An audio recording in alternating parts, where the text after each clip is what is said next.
Como ustedes saben, este proyecto fue parte de una gran colaboración entre diferentes investigadores, entonces por eso traje a colación todos los investigadores que participaron en ella.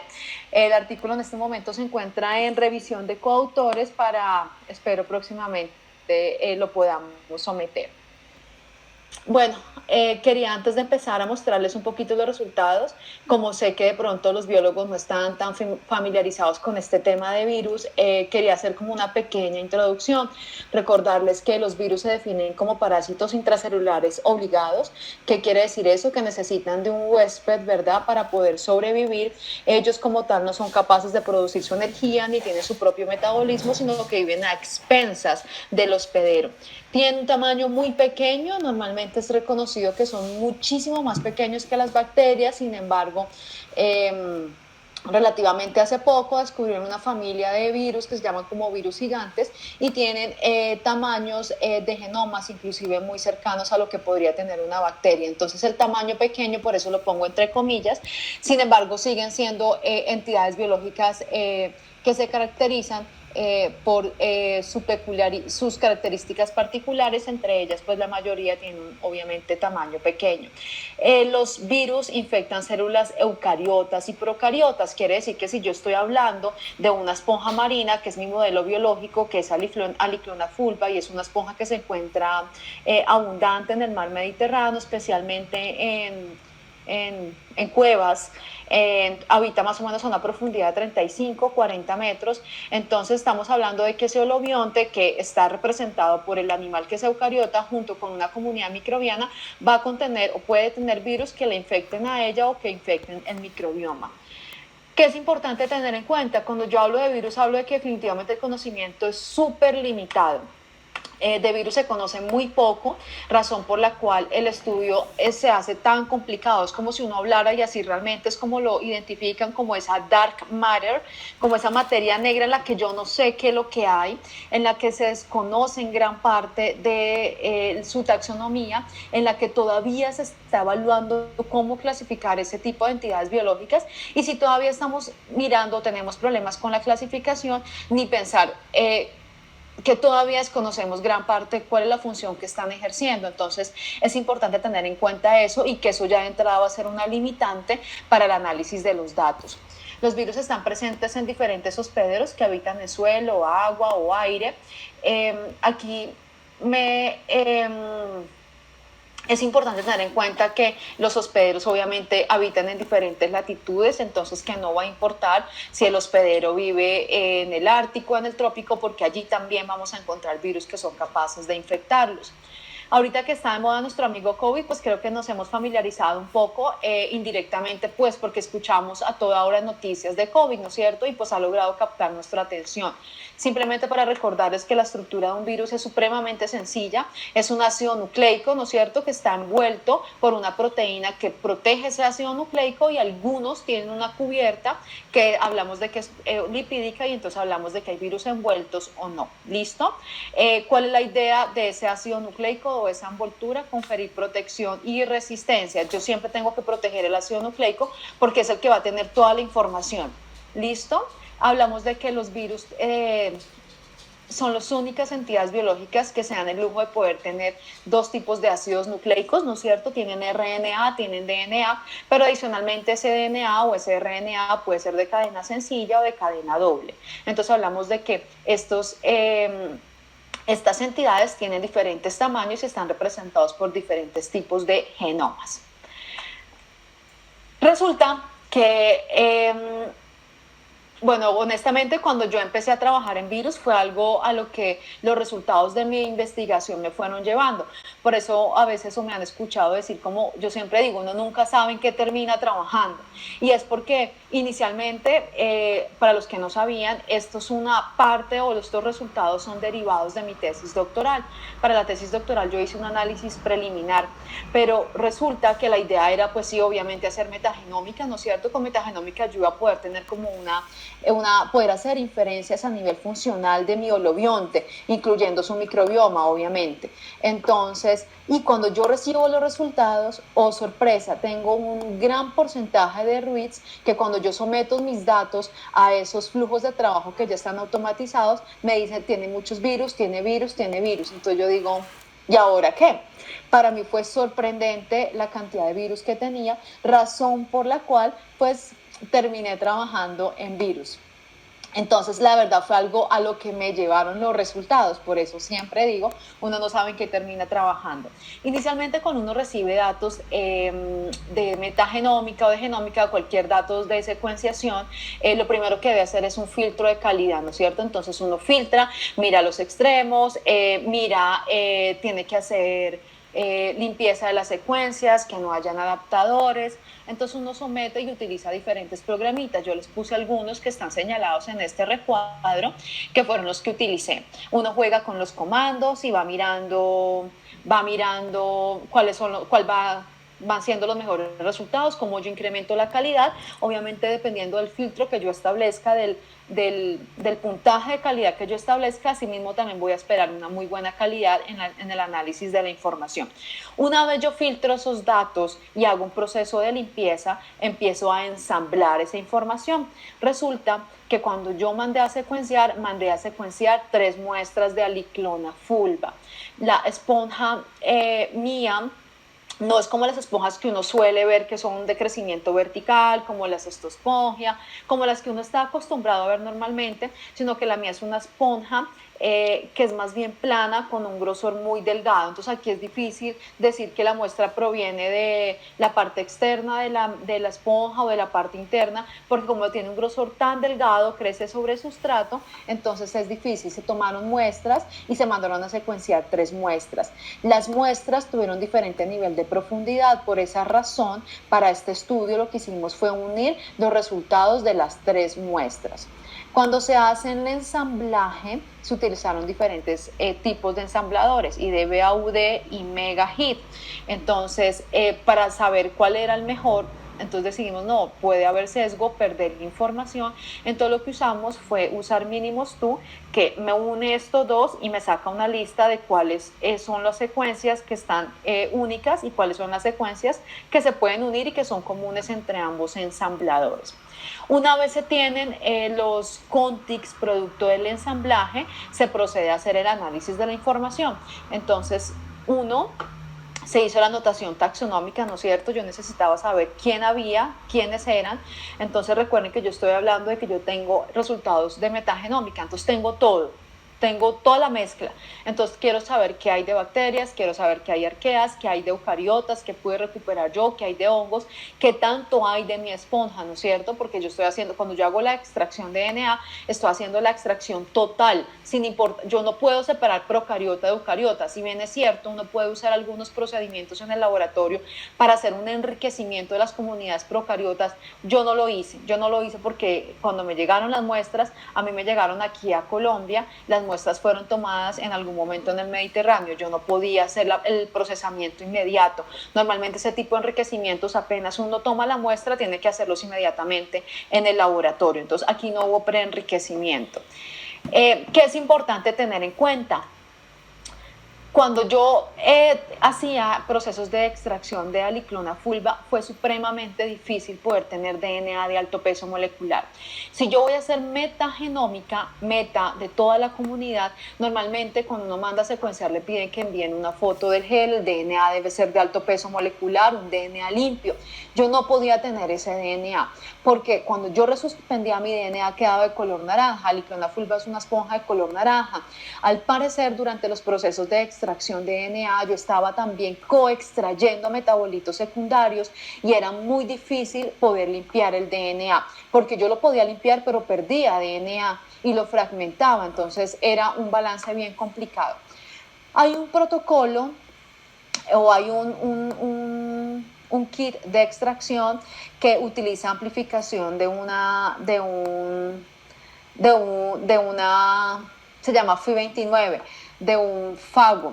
Entonces hace una amplificación isotérmica usando primers al azar. Realmente ese kit se utiliza para trabajar muestras complejas, por eso yo lo tuve que utilizar y fue la única forma que yo encontré, pero pues les estoy hablando de hacer muchos experimentos, de llevar meses en el laboratorio, fue la única forma de poder extraer DNA de alto peso molecular.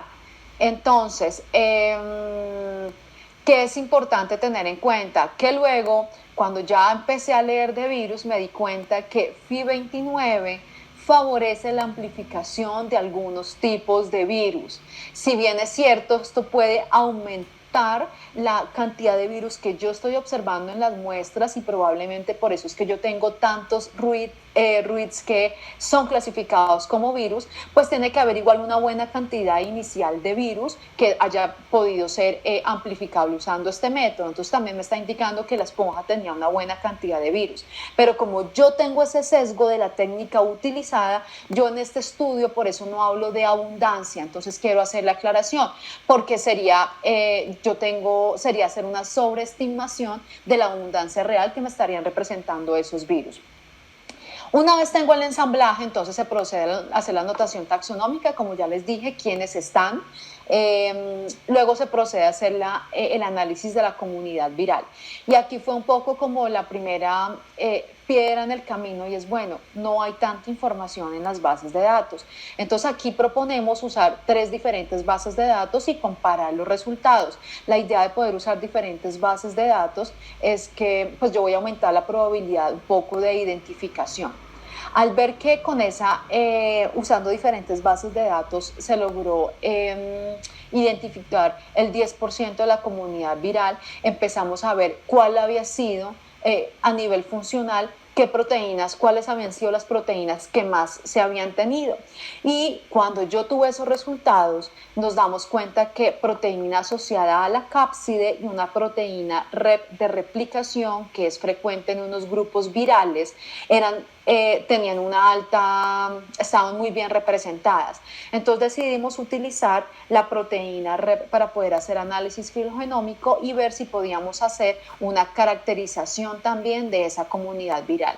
Finalmente, pues si yo tengo obviamente contigs, pues hago la anotación funcional. En este caso utilizamos la plataforma EggNote para clasificar y también la base de datos PIFAM para ver algunos dominios específicos. ¿Cuáles fueron los resultados? Entonces, inicialmente, como pueden ver en estas figuras, tenemos el número de contigs asignados versus las familias. Entonces, en esta parte de arriba tenemos los hongos, aquí tenemos bacterias y aquí tenemos arqueas. Entonces, ¿qué es importante? Si ustedes se dan cuenta que hay algunas barras más grandes que otras, obviamente porque están representando un mayor número de contigs. ¿Qué estamos viendo? Respecto a hongos, hay algunas familias que están altamente representadas, como la familia Aspergillaceae y Saccharomyceae. Entonces vemos que están representadas por un mayor número de contigs respecto a las otras. Estas dos familias de hongos han sido reportados en la literatura como miembros del micobioma asociado a porífera, a las esponjas. De hecho, Aspergillaceae se ha encontrado siempre presente en las esponjas, independientemente de la especie con la cual estemos trabajando, por la cual se considera que es un miembro generalizado, ¿listo? Un miembro generalizado core del micobioma de porífera. Otras familias también han sido reportadas. Interesantemente, bueno, ahorita les digo eso. Respecto a las bacterias, encontramos un buen número de contigs afiliado a la familia Synecococcozeacea, y esta familia pertenece a una cianobacteria. También encontramos miembros pertenecientes a Burkholderia-Ceae, Pseudomonas-Ceae, Rhodobacteria-Ceae y otras que ustedes pueden ver. Todas ellas han sido reportadas como miembros del microbioma descrito también para poríferas en diferentes especies. Aquí pasó algo interesante, y es que pues nos demuestra que algunos nosotros no encontramos algunas familias que antes sí habían sido reportadas con la identificación de una región del gen 16S, que fue uno de los objetivos de la tesis doctoral en un artículo que se publicó. Entonces, pues obviamente, quizás se van a encontrar acá algunos REITs que son más dominantes probablemente o más abundantes, pues van a tender a ser los que son principalmente capturados cuando uno hace procesos de extracción, algunos miembros, perdón, y por lo tanto eso se va a ver reflejado quizás en los resultados que uno tenga. Por eso, o eso explicaría también la ausencia de algunas familias que yo no estoy viendo aquí en el metagenoma. Ahora bien, si yo comparara estos resultados del metagenoma con los de 16S, aquí también estoy recuperando unas familias que no están en el 16S. Entonces, definitivamente también este análisis metagenómico nos permite también dar una visión como global de todos los miembros que yo estoy encontrando. ¿Listo?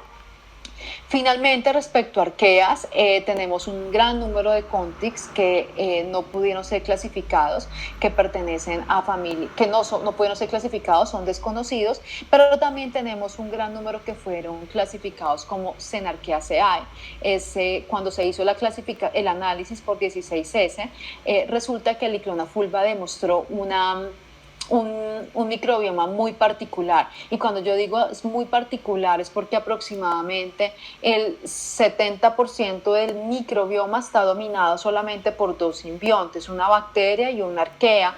La arquea es Anarchaeum symbiosis. Entonces, estos resultados definitivamente nos muestran o van en coherencia con los resultados que también fueron reportados por el análisis 16S.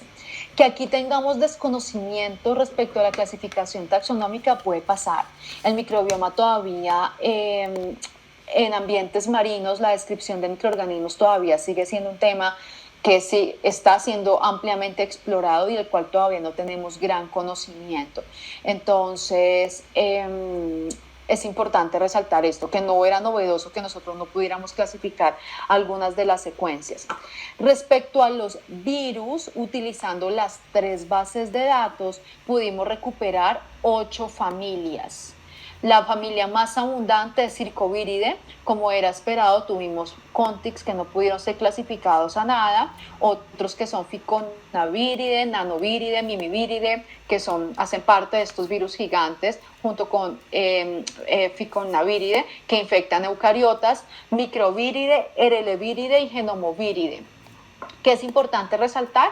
Pues de estas familias, de estas últimas 5 familias, pues claramente están representadas por muy poco número de contigs. Sin embargo, se encontraron familias que para este artículo se reportarían como nuevos hospederos, se reportaría porífera como nuevo hospedero. ¿Qué pasa? Cuando uno busca información detalladamente de estas familias, realmente no hay. Entonces, Genomoviridae solamente se conoce una familia. Hay unas secuencias en las bases de datos que no se pueden clasificar ni se sabe del hospedero. Entonces, realmente el análisis de esta información es un poco limitado por la misma razón que les decía, nuestro conocimiento todavía está como en sus primeros inicios, es un conocimiento muy maduro respecto a la información que contienen o que se esconde en animales invertebrados o en holobiontes como las esponjas, como los corales. Estas familias, Genomo y Nanoviridae, no han sido reportadas previamente como parte de Porífera, ya les había dicho, sin embargo han sido reportadas o han sido identificadas en el ambiente marino. Entonces eso nos muestra una vez más nuestra falta de conocimiento respecto a la variedad de hospederos que pueden tener este tipo de virus. Curiosamente, aquí tengo un poquito una ambigüedad y es que curiosamente mis resultados mostraron una gran cantidad de virus eucariotas y no muchos virus procariotas o no muchos fagos. Aquí los únicos fagos que se encontraron están afiliados a la familia Ereleviridae. ¿Listo? Sin embargo, eso me muestra dos cosas. Uno, el microbioma de Heliclona es bien particular por las razones que les expliqué anteriormente, ¿no es cierto? Está dominado por dos bacterias. Una de la que no conocemos mucho, yo la reporto como una especie, le puse un nombre y solo se logró la afiliación a nivel de orden, y la otra es Enarchaeum symbiosium. Esas dos representan el 70%. Eso significa que probablemente no haya gran cantidad de fagos, o esperaría que no hubiera gran cantidad de fagos, porque la comunidad está dominada solamente por dos, y el otro 25% son comunidades que fluctúan. Entre esas tenemos, por ejemplo, las cianobacterias. Entonces yo no sé si aquí tengo dos contradicciones. Una, cuando uno mira el comportamiento de los virus en el mar, hay dos posibles hipótesis planteadas. Una que se llama killing the winner, matando al ganador, y es que el virus, para poder garantizar su progenie, lo que hace es atacar la bacteria dominante. Estoy hablando de virus de procariotas. Ataco la bacteria dominante porque es la que está en mayor abundancia, y simplemente por estrategia me va mejor atacar esa bacteria porque yo la mato y me va a generar muchísimos virus, ¿no es cierto? La otra estrategia se llama piggyback the winner, es como que me cargo en hombros el ganador, pero vuelve y juega, y es que cojo el ganador. Estoy hablando como virus, ¿no? Yo cojo el ganador y me inserto mi material genético, de tal forma que siempre que la bacteria se replique, está generando múltiples copias también de mis virus. Ojo, en cualquier momento, debido a factores ambientales, se genera ese switch que me dispara el cambio entre un ciclo lítico y un ciclo lisogénico. Se ha visto que a altas profundidades la estrategia que más funciona es killing the winner, mato al ganador, porque a bajas profundidades, donde la disponibilidad de recursos es menor, yo puedo garantizar a través de un ciclo lítico que haya progenie, diferente a lo que sucedería, o a la dinámica que sucedería en aguas someras. Si yo lo pienso así, digo, no serían tampoco los resultados esperados, pero nuestro conocimiento también es todavía es tan poco respecto a los virus que pueden atacar a bacterias específicas, que no sabría si probablemente tengo información y simplemente por falta de conocimiento pues no la estoy identificando. No sé si sea clara. Porque si yo me voy a cuál es la información que tengo al microbioma, es que tengo dos simbiontes dominantes, luego yo esperaría encontrar fagos asociados a esos dos simbiontes dominantes, pero no lo encontré. Encontré mucho más virus de eucariotas. Ahora también tengo otra variable. Las esponjas se clasifican como dos tipos, LMA o HMA. LMA son esponjas de baja abundancia microbiana y HMA son esponjas de alta abundancia microbiana. ¿Qué significa eso? Para aquellas esponjas de baja abundancia microbiana, como mi modelo biológico, las bacterias se encuentran en un orden de magnitud muy parecido a lo que uno podría encontrar en el mar, que es un orden entre 10 a la 3, 10 a la 4 por mililitro. Serían muy parecidos, mientras que una esponja de alta abundancia microbiana tiene un orden de magnitud de 10 a la 9, 10 a la 10, o sea, muy alto, significativamente mucho más alto respecto a una LMA.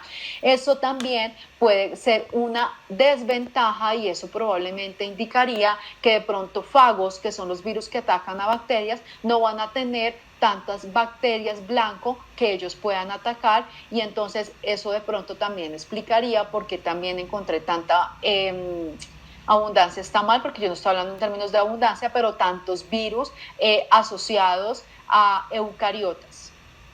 Ahora bien, como ustedes ven estos resultados, una de las familias más abundantes fue Circoviridae. Circoviridae es una de las familias que tiene es una familia de virus que tiene DNA sencillo, ssDNA. Entonces yo diría, puede ser un sesgo asociado a la técnica, porque si ustedes recuerdan, yo les dije que había usado FI29, y FI29 tiene un sesgo por algunos grupos virales, y es que suele amplificar virus de DNA de cadena sencilla, ejemplo Circoviridae. Entonces pudo haber pasado. Sin embargo, les quiero contar que Circoviridae o hay artículos que demuestran que Circoviridae es una de las familias más abundantes y que realmente están subestimadas en animales invertebrados marinos. Los estudios demuestran que virus asociados a la familia CRES-DNA, que es una gran familia un gran grupo viral que contempla 6 familias, realmente estas familias sí son abundantes. Hay otros artículos que demuestran que, por ejemplo, el viroma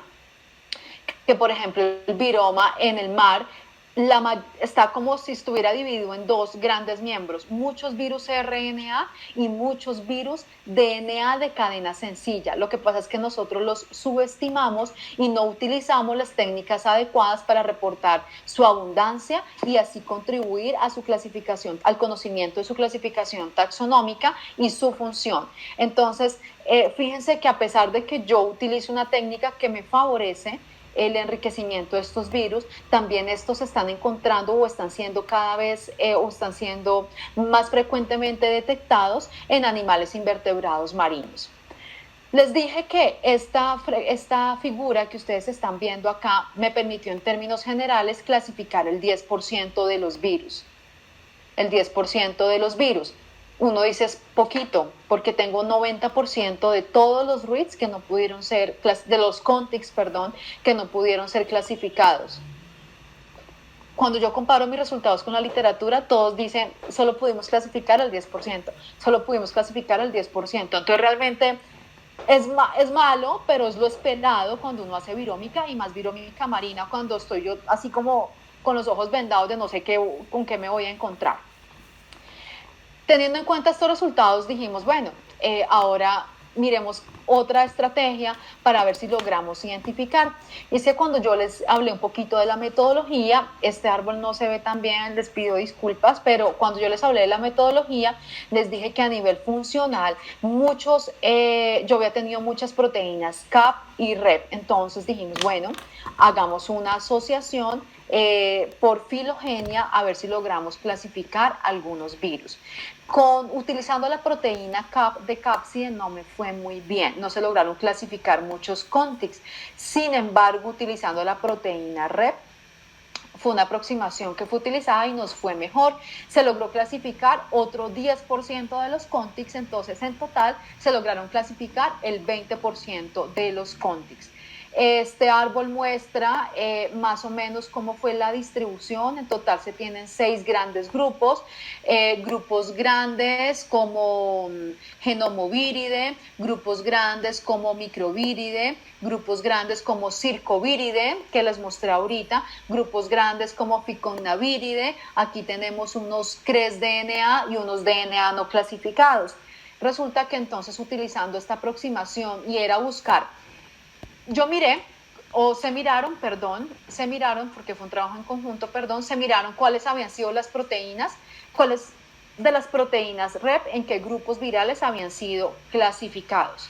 ¿Qué grupos virales tuve yo? Entonces, Genomo, Microviridae, y cuando yo miré todo eso, pues decíamos, bueno, todo hace parte de la familia CRES-DNA. Entonces, ¿cuál es la familia CRES-DNA? Está formada por 6 grupos virales. Descarguemos esas secuencias, pero ojo, fueron secuencias que al menos hubieran sido reportadas en metagenomas animales, pero principalmente que fueran de origen, al menos de aguas, porque uno encuentra Circoviridae en pájaros, Circoviridae en humanos, en muchos hospederos. Para este estudio se tuvo en cuenta que fueran principalmente provenientes de aguas, fueran aguas dulces o aguas saladas. Entonces ya poníamos también un sesgo a las secuencias que estábamos bajando. Pues esta aproximación fue interesante porque detrás de la construcción de este árbol hay una matriz de similitud, y entonces se establecieron unos umbrales para yo saber si mi CONTIC 3 lo podía afiliar a Circoviridae, si mi CONTIC 4 lo podía afiliar a Ficonnaviridae, si mi CONTIC 5 lo podía afiliar a Microviridae, y así sucesivamente. Y pues, como les digo, se logró un buen porcentaje de clasificación a través de esta aproximación que se define como filogenómica. Cada una de las ramas está representada por un color, aunque en este caso los azules no se diferencian muy bien, pero si ustedes se dan cuenta, acá se mete un amarillito, aquí también se meten unos amarillitos. Eso nos demuestra que hay algunos grupos de virus que al interior del grupo grande que se llama CRES-DNA ni siquiera tienen una buena resolución. Entonces, ¿qué quiere decir? Que ni siquiera al interior del grupo está tan clara la clasificación para hacer una separación exacta de los grupos virales que allí se encuentran. Entonces, puede pasar que se mezclen unos con unos, pero en términos generales eso aplica especialmente para virus que se clasifican como CRES-DNA y CRES-DNA circovíride. Entonces fíjense que hay como una línea muy delgada y es lo que se ha reportado en la literatura, que realmente esa clasificación es muy difícil realizarla. Sin embargo, en términos generales se logra un muy buen resultado utilizando esta aproximación. Les dije también que pues cuando yo hago metagenómica obviamente tengo que hacer inferencias funcionales. Utilizamos la base de datos PIFAN para que nos diera resolución de algunos dominios y eso está más específicamente en el paper, como se puede observar para quienes lo leyeron. En este momento les estoy hablando de unas categorías funcionales que uno obtiene cuando somete los datos a una clasificación utilizando EGNOG. En términos generales, S me representa la banda de función desconocida. Es más o menos todo lo que yo estoy viendo en el análisis metagenómico. Que tengo cada uno de los miembros del microbioma que yo encontré en el análisis metagenómico. Indudablemente genes asociados a Diclona fulva, porque yo estoy haciendo la extracción de DNA eucariota y procariota.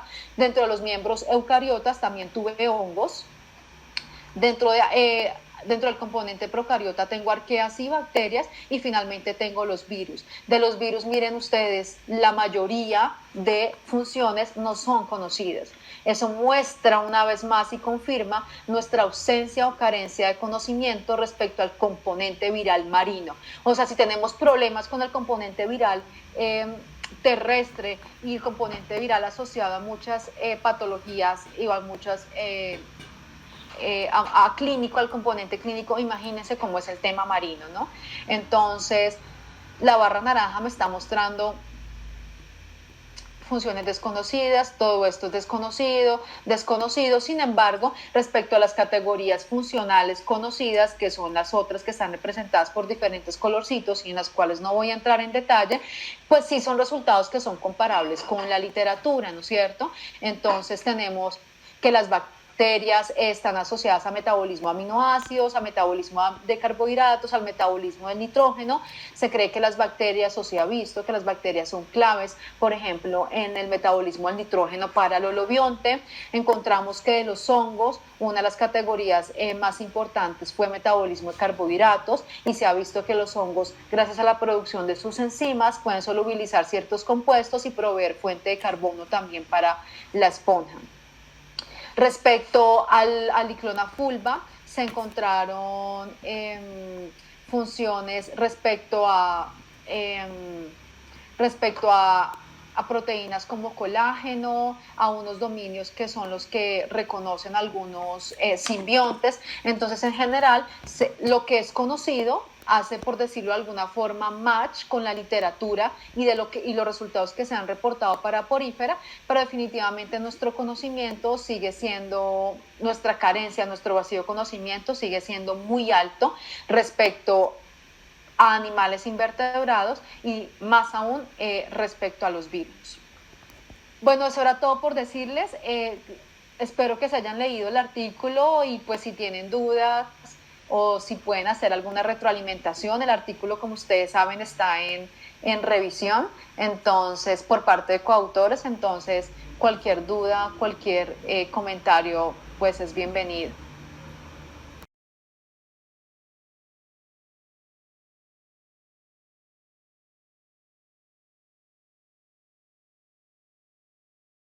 Yo cómo sé que tengo algo nuevo, si tengo algo nuevo, cómo lo clasifico, si no tengo cómo clasificarlo porque no hay información en las bases de datos y así sucesivamente.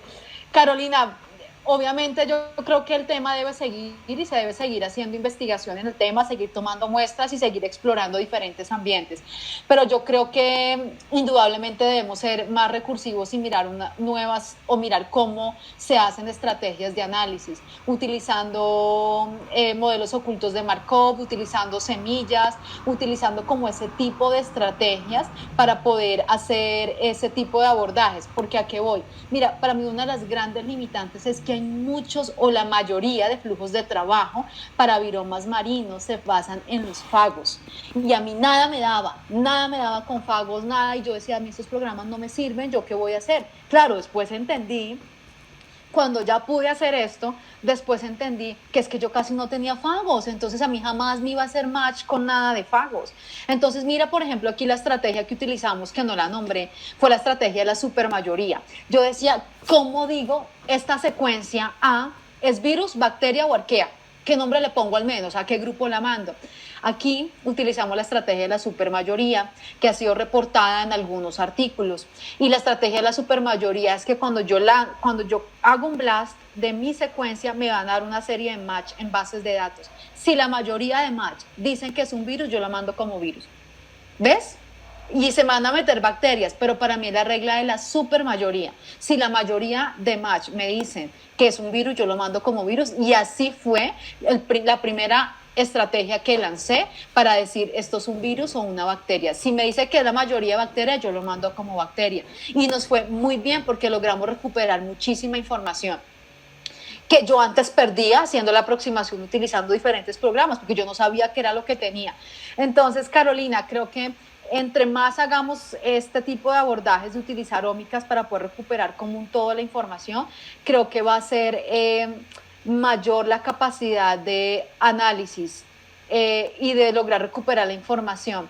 Yo creo que a veces estamos como en un loop, en un círculo en el que vuelvo y te digo, tengo información, no sé cómo analizarla, no hay información en las bases de datos, cómo describo un virus nuevo, pero ahorita y últimamente están publicando mucha información hablo de virus, de cómo poder saber si yo tengo un virus nuevo o no a partir de metagenómica, me debe cumplir como con una serie de requisitos, entonces cada vez más a nivel de viroma se están estableciendo nuevos límites, tanto que hay un comité internacional de virus que son los que ponen el nombre a los virus, que ellos se reúnen y ya aceptan la metagenómica como uno de los abordajes para yo poder reportar nuevos virus. Entonces fíjate que esto también ha ido cambiando. Pero Carolina, te estoy hablando que esto es literatura de hace 2 años, del año pasado, o sea, son temas relativamente muy nuevos. Si tú ves el tema de virómica marina, hay como un boom a partir de 2016, 2017, estamos hablando que esos son 3, 4 años, entonces creo que el camino es largo. Ahorita lo que uno puede hacer y se está trabajando un montón son estos análisis de redes, como tratar de establecer qué virus están relacionados con cuáles y si están relacionados yo los puedo asociar a la misma familia, sin tener nombre. Porque, por ejemplo, yo decía que tengo acá, lo primero que me va a decir un evaluador es, usted ya comparó sus datos con el viroma de los océanos. Hay varias publicaciones de viroma de los océanos y se dan cuenta, pueden buscar, hay unas expediciones, la expedición Tara, los que les interese este tema, pueden buscar, Tara se llama, perdón, con una sola N, la expedición Tara. Entonces yo comparé, hice un blast con los resultados de sí, me da que hay una asociación a ciertos grupos, pero me da al grupo XY, estoy poniendo un nombre mío, ¿no? XY, al grupo Z, al grupo A, pero ellos tampoco pudieron ponerle nombre. Pero mira que entonces estamos teniendo virus que se pueden clasificar y que a ellos también les dio lo mismo y que a mí me dio lo mismo en una esponja. Entonces yo creo que a largo plazo, mientras más información se tenga y mientras nuevas aproximaciones de informática sean utilizadas, más recursivas, eso también va a implicar más capacidad de cómputo se utilicen, probablemente lleguemos hacia un conocimiento. Pero yo no sabría cómo más, creo que eso más como también a informáticos. Yo le hacía esa pregunta a alguien de los Andes y me decía, no, pues todos tenemos esa pregunta, la misma tuya, como cómo hacemos para llenar ese vacío si no conocemos, pero no, pues toca seguir teniendo más datos y a más datos puedo de pronto establecer más análisis, más comparaciones con bases de datos y tratar de recuperar algo de información, pero pero es un tema relativamente muy nuevo, virómica marina. Y yo les digo, en Colombia, ¿quién trabaja virómica marina? Yo estaba desesperada buscando a alguien. El año pasado, el año pasado fue pandémico, en el año antepasado hubo el boom, los que de pronto los biólogos no sé si están tan familiarizados, que es el microbial knitting, para que la gente exponga sus trabajos desde posgrado. Pues va todo el mundo, pero se exponen los trabajos de posgrado. Allí fue un señor que trabaja en virus en clínica y él decía al final, cerraba la diapositiva, su presentación con algo que decía, y es que los virus siguen siendo dark matter y en eso estamos. Y él hablaba del componente clínico de salud, que es donde más quizás conocemos por el impacto que tienen, ¿no es cierto?, en la salud humana. Yo decía, no, a mí qué me espera con virus, a mí que no espera con el mar. Entonces, fíjense que es un tema bonito. Pueden buscar información de Circoviri, cada vez más están utilizando Circoviri. Entonces, en algún momento yo me desanimé y dije, no debe haber usado FI29 porque tiene un sesgo, pero la están usando para poder tener acceso a los Circoviride. De lo contrario, Circoviride no se conocería nada, porque necesitamos amplificarlos, porque cada vez estamos reportando más técnicas de cómo lograr recuperar, técnicas de enriquecimiento para virus. Yo hablo entre comillas muy de buenas en que yo no sé ninguna técnica de enriquecimiento. Cuando ustedes miran los artículos que hacen metagenómica de virus, filtran con punto 22, hacen centrifugación diferencial con cloruro de cesio y luego hacen una serie de preenriquecimientos para yo quedarme con la fracción viral. Yo no hice nada de eso porque ese no era mi interés era hacer metagenómica y sorpresa, tuve un componente viral alto, claro, por FI29, pero eso también significa que yo tenía hartos virus en mi muestra. Entonces, fíjate cómo yo aquí reporto 2 nuevos hospederos que son las esponjas para 2 familias de virus, de las cuales no se conocían que las esponjas eran hospederos, pero yo lo encontré y están soportados los datos, las tablas pasaron un filtro. Entonces, en la medida en que yo me dediqué a hacer esto, ya estoy reportando que las esponjas pueden contener nanoviride y genomoviride virus y que es normal, y hasta ahora no está reportado. Entonces ves que también tenemos que seguir expandiendo porque en algún momento vamos a seguir consiguiendo y pudiendo clasificar pequeñas cosas y eso nos va a ayudar como a seguir aumentando y llenando esos vacíos de conocimiento, creo yo. Perdón que me extendí. No, Erika, muchas gracias por tu respuesta. Bueno, ¿alguien más del público quiere comentar o preguntarle a Erika? Este es un trabajo complejo, es trabajo de punta en términos científicos, así que ustedes son privilegiados de tener este conocimiento que nos comparte Erika. ¿Alguna otra pregunta? Yo tenía una pregunta.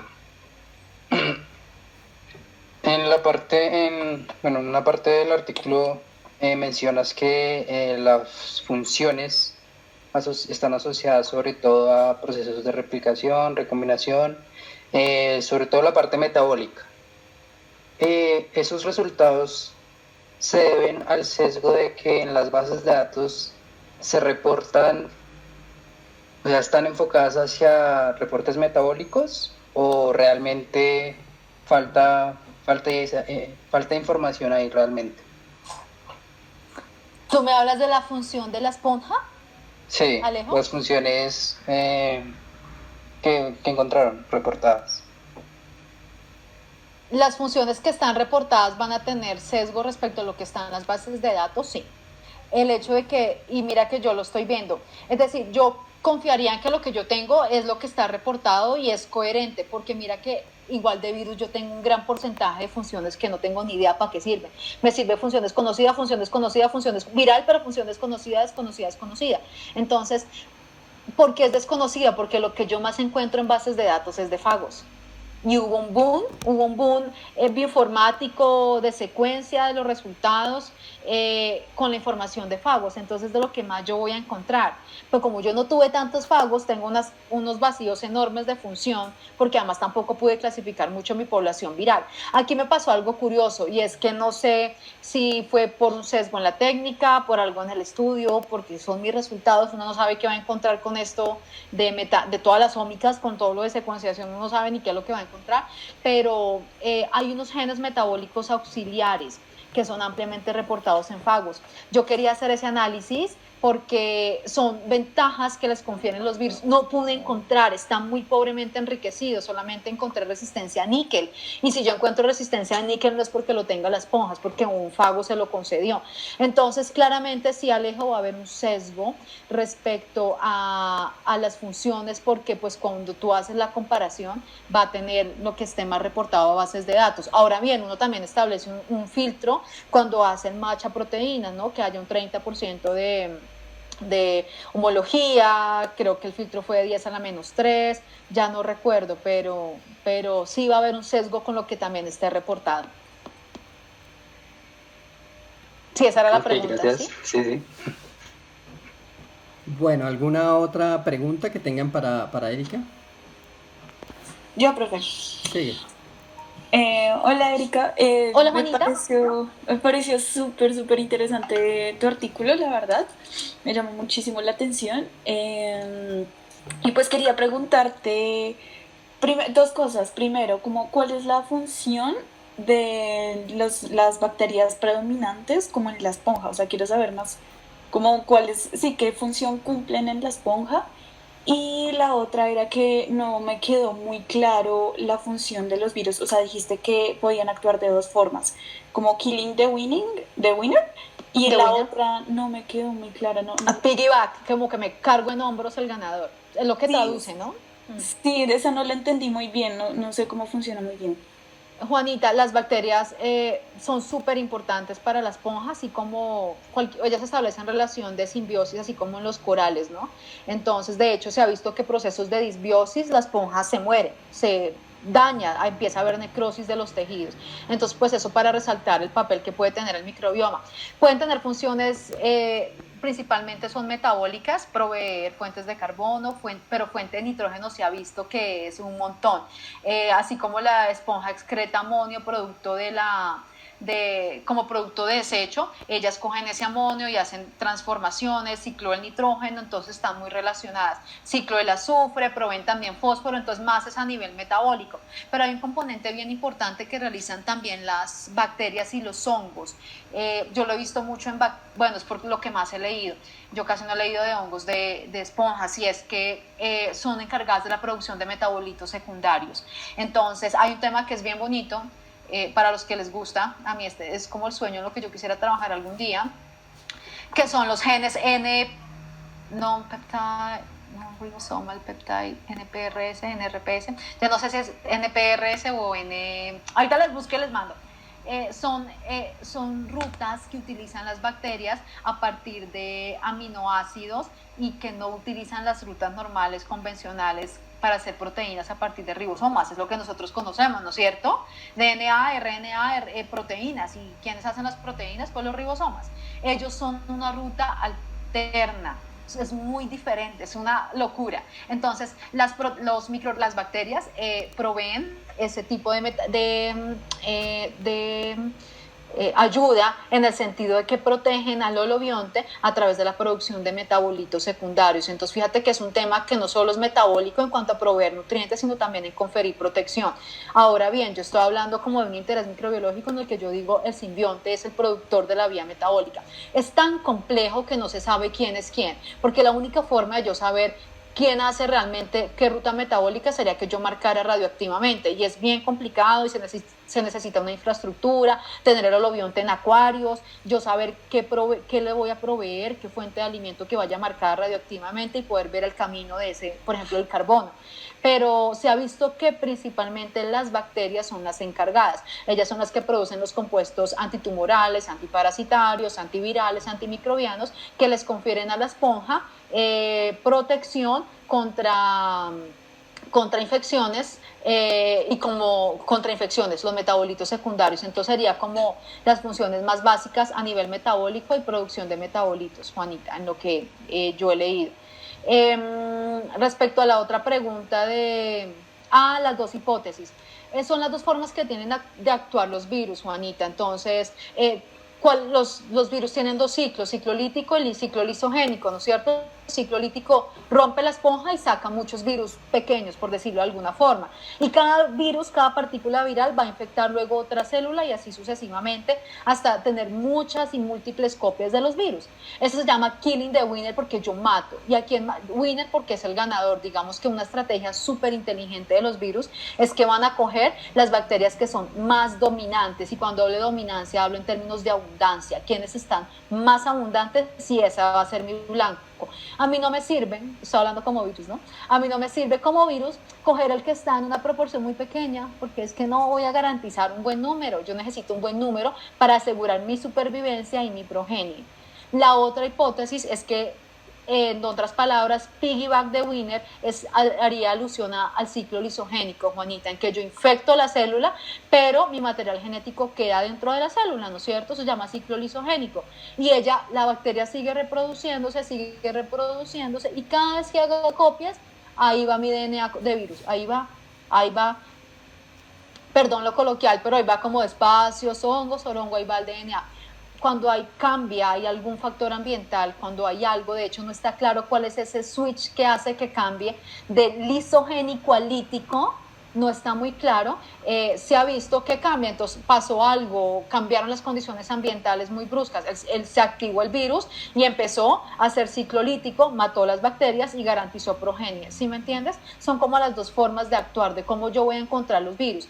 Por eso antes, o ustedes ven muchos artículos en el que se hacía una proporción respecto al número de bacterias y al número de virus, que era una relación lineal. Eso se acabó y ya no es confiable, porque los virus pueden durar dentro de las bacterias mucho tiempo y pues yo no sería capaz de detectarlo hasta que no hagan ciclo lítico. Por eso es que hay muchas teorías y muchas cosas, realmente estos son hipótesis a partir de los pocos estudios que hay, pero a lo que yo les decía, se supone que en profundidad, donde las condiciones son un poco más hostiles, al virus le conviene hacer ciclo lítico para poder garantizar que van a haber múltiples copias de él por ahí, muchos virus por ahí de él, diferente de la zona somera, que les conviene más vivir en ciclo lisogénico. Tenemos todas las condiciones, esperemos a ver en qué momento yo cambio y empiezo a hacer ciclo lítico. Más o menos, Juanita, ¿sí me entendiste? Sí, clarísimo. Son como las dos estrategias que utilizan. Yo siempre he dicho, algo nos tiene que controlar nosotros, son los virus lo que nos está controlando y sin ir más lejos, pues mire cómo estamos. Pero ¿quién está controlando y a quién se le está reconociendo cada vez más el papel en el mar? A los virus.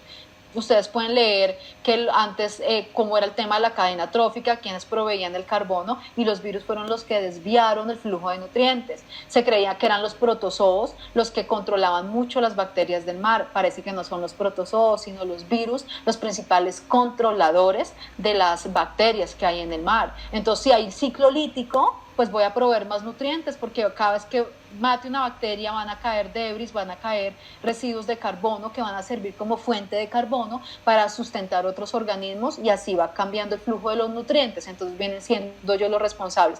Me parece que es un tema bien bonito porque ha cambiado un poco el conocimiento sobre la dinámica o esa red trófica que sucede a nivel micro y que realmente soporta mucho el crecimiento de otros organismos, pero que uno a veces como que no lo reconoce o no lo tiene tan claro. Bueno, Listo, gracias, Erika. Muchas gracias a Erika por esta fabulosa charla. Nos enseñaste un montón de cosas que desconocíamos. Yo sé que tienes una reunión justo ahora, entonces no voy a, digamos, alargar un poco más esta presentación. Si hay algunas otras preguntas para Erika, pues las pueden hacer internamente por el semillero de ecosistemas marinos estratégicos, y de esta forma podemos darles respuesta por correo electrónico a las mismas. Entonces, muchas gracias a todos por haber participado en esta sesión. Por el chat o por el correo, el que quiera información, yo le mando. A mí este tema me enamoró. Yo les dije, terminé aquí por accidente, sí. Y me parece tan bonito. Si quieres, nos colocas tu correo ahí en el chat para que el que quiera pueda escribirte, de tal forma que entre en contacto contigo si tiene más preguntas. La presentación va a quedar en línea para que la aproveche cualquier persona que quiera y tenga interés en este tema. Y nuevamente muchas gracias a todos por haber participado en este espacio, a todos los del semillero, a Alejandro por haber organizado también todo lo de la charla, y pues a Erika por su gran presentación. Gracias a todos y nos estaremos Gracias, viendo en la muchachos. próxima sesión. Gracias, Alberto. Buen día. Bueno, hasta luego a todos. Chao. Chao.